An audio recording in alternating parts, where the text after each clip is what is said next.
Doomsday is coming, and we are looking at the movie that kicked it off, X-Men 2000. Yeah, this movie was good. There's some stuff that does not hold up, but we'll get to that when we get to it. Um, I wanted to review every single movie leading up to Doomsday. There's a whole list that IGN just put up that I want to talk about, and I did review Spider-Man No Way Home, so I'm actually gonna replace that with something else. We'll get to that when we get to it, but let's talk about X-Men. Let's talk about the true beginning of Marvel Comics, if I'm being honest. Yes, Blade was the first actual good Marvel movie that come out at this point, but um X-Men was the first big one that I was just like, "Oh, everybody knows who X-Men are. Everybody is going to be excited to see this." Like I mentioned, not everything about this movie is perfect, but let's talk about the best part about this movie, and that is hands down the cast. They nailed the cast correctly. Even if the characters didn't do much, you just knew they were special. Um, Storm, who was Halle Berry, James Marsden as Cyclops, Famke Janssen, Jean Grey, who was a hottie back in the day, dude. This movie, they basically pushed her to be like one of those Hollywood hot girls around this time. Even little characters like Iceman and Rogue played a huge part, and I definitely was happy with Sean Ashmore and especially Anna Paquin. She did a really good job. But let's talk about the three OGs: Ian McKellen as Magneto, Patrick Stewart as Charles Xavier, and of course Hugh Jackman as Wolverine. These were the ones who truly carried this, and they did a good job of introducing the world of the X-Men. That there is a world where some people are humans and then some people are mutants, and it's divided the country of like how they feel about mutants, because some can teleport through walls, some can run really fast, some can do all these stuff. So what are to stop them from doing evil stuff? We kick off with the origin of Magneto, of why he truly turned evil when they separated him from his mom in the war, and then as Magneto, as young Magneto, is pulling his hand out, all the metal just goes haywire. We do get a full explanation of Magneto's transformation in X-Men First Class. But here he's already established as Magneto. We don't need to see it, but we all know who Magneto is and what he represents. Um, the one that you truly follow in this story is Rogue at the beginning, who runs away from her family after she kisses a boy, and the guy either dies or he just like goes, he passes out or something. We still don't know what Rogue's powers are, but eventually we learn about them. But Rogue runs away. She finds herself at this bar where Wolverine is basically like a trapped fighter, just beating up people. When they punch him, you hear metal, because Wolverine's already made out of metal. We all know his origin now, but at the time, only true comic book fans knew his true origin. He already had the metal claws. Like, he was just perfectly cast. And people were complaining that Wolverine was too tall. Hugh Jackman needed to be shorter. All this stuff. But man, no one complained once he actually was the Wolverine. He was a badass. He was awesome, and is still to this day one of the greatest castings in superhero history. So eventually, Rogue and Logan um, meet up, and they are driving together, and then they get stopped by Sabretooth, who in this story he's not Wolverine's brother, and then in X-Men Origins Wolverine he is, but that's a whole plot hole in itself. But fuck X-Men Origins Wolverine. Um, and then we have Toad here in the story, who looks horrible. I'm not gonna lie, his design is really horrible. I'll talk about more about the costumes. I know people are gonna ask me about that, but eventually they get saved by Storm and Cyclops. They get found in Professor Charles Xavier's school for the gifted, and Wolverine's kind of learning about it, and we're basically Wolverine in this part where we're just learning about the school and what it represents. Rogue is being a student now. She falls for Iceman, only for him to basically tell her to run off. Who we later find out it was Mystique, who is this other villain, uh, played by Rebecca Romijn, who I'm excited to see come back, and hopefully they do something great. Because not only was this girl hot, she was the perfect Mystique, bar none. Um. Anyways, um, I did get a little backtrack. So, for those of you who kind of remember, Logan Wolverine, he doesn't remember anything about his past. And then Jean Grey gets into his head. And then Wolverine slowly remembering, the Weapon X project and all that stuff. So they basically just demasculated Wolverine. They basically made him into a mega machine. Back then he had bone claws, and now he has metal, uh, a metal freaking skeleton in him. And as Wolverine's remembering stuff, he accidentally hits Rogue with his claws. Then Rogue is learning about her powers. She realizes that Wolverine can absorb or regenerate, because earlier on when he gets cut by Sabretooth, his cut gets healed quickly. So Rogue remembers that. So then she touches him and then observes his power. So that's basically Rogue's arc.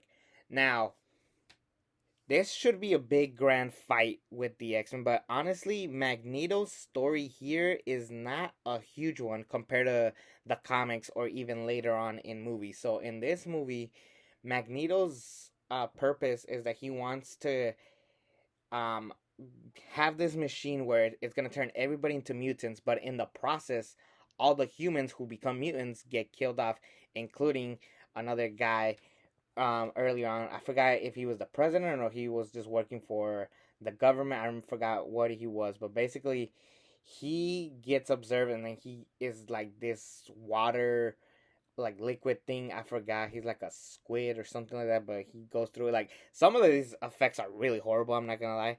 And it does lead to technically Stan Lee's first cameo, I believe, at least in a movie. I don't think he was in the first Blade, but I'm not gonna lie, this I see this cameo a little bit different compared to all the other Stan Lee cameos, because yeah, he's a hot dog vendor, but for those of you who do not know, Brian Peck, who was Brian Singer's bestie at this point, Brian Peck is next to Stan Lee, and unfortunately, it just holds a bitter taste in your mouth knowing what Brian Peck did to Drake Bell and all those other children at the time. So unfortunately, this cameo doesn't hold up because of it now. I could do a whole separate video on that. And say what you will about Brian Singer, at least he was good at telling the story here with the X-Men, and he was really good at picking the right cast. The casting here was truly phenomenal. But let's talk about the suits. We expected yellow and spandex, but Cyclops was right. We didn't get that. Instead, we get black leather. And this was the rumor going around is that it was inspired by the Matrix. And then the other rumor going around is that they was too expensive. So they just went with these black leather typical suits with X's. I grew to love them. Not love them, but like them and appreciate them, because it doesn't make sense for all these X-Men to have different costumes throughout. And I think maybe we could have built up to them having the sick costumes that we know and love today, but them having these black suits, at least they have the X on them, so I couldn't really fault it. I think people were skeptical because years later we get the Tobey Maguire Spider-Man, the first one. So people were scared that we weren't gonna get a comic accurate suit. Um, but I think for the purpose of this, because it doesn't make sense for X-Men mutants to want to be superheroes in this sense, saving all these different mutants, and then they have these suits that are very bright and colorful. Um, them having dark suits does make sense for at least this side of the story. Even the final battle was alright. It wasn't your grand epic battle that you would expect nowadays, but it was a pretty nice and simple story. It's just basically Magneto kidnaps Rogue, and then part of the reason why they need Rogue for the machine is because if Magneto does it, he's too old and he could die.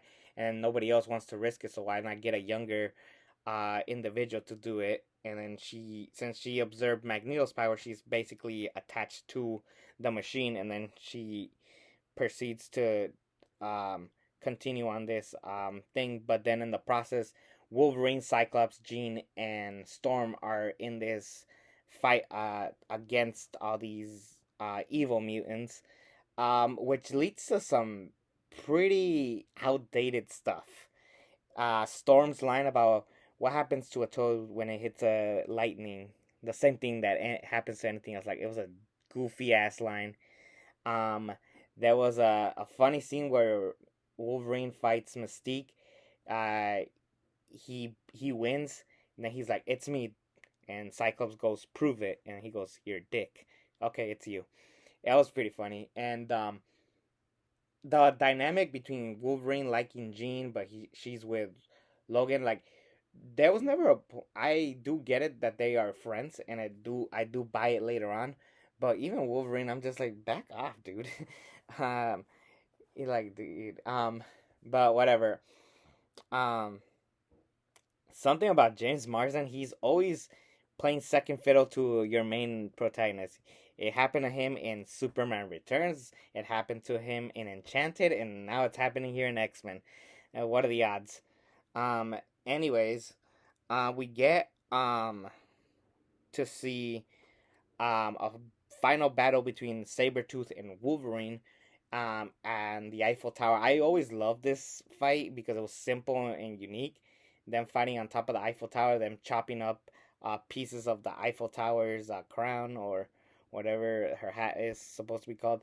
Um, there's a part where Cyclops shoots. He opens his eyes and then he shoots the glasses from afar. That was pretty cool. Eventually Wolverine does save Rogue, and it does, because she was holding onto the machine. It does lead to her white hair. There was that. So Rogue goes back to being an X-Men, going back to the school. Wolverine, while he does stick around later on, he does leave to find more answers to his past. So that basically set up sequels, and it was nice that they were willing to risk setting up a sequel. And keep in mind, this is not a movie that was big at the time. I mean, it was huge, but compared to now, like, it didn't make $1 billion, but it was a success at the time. It did a good job at setting up the X Men franchise. It isn't the best X Men movie. It was too much of a simple story. Some of the effects were a little outdated, but the real savior was hands down the acting. The casting was perfect. You really do buy um, Patrick Stewart and Ian McKellen being best friends from a long time ago with differences, and then we don't get to see that may later on until the prequels hit. So they did a freaking good job with this, and I cannot be upset about this. I won't give this an A. I'll give it a B plus. I think that is a strong compliment. So I am really happy that I saw this movie. I'm glad to see it again, and I'm very excited because next Wednesday I get to talk about X2, X Men United. Um, Possibly my favorite X Men movie. Not counting Logan or Deadpool, but I'm really, really excited to talk about this one. So, anyways, take care, everybody, and I'll see you next week with X2, X Men United.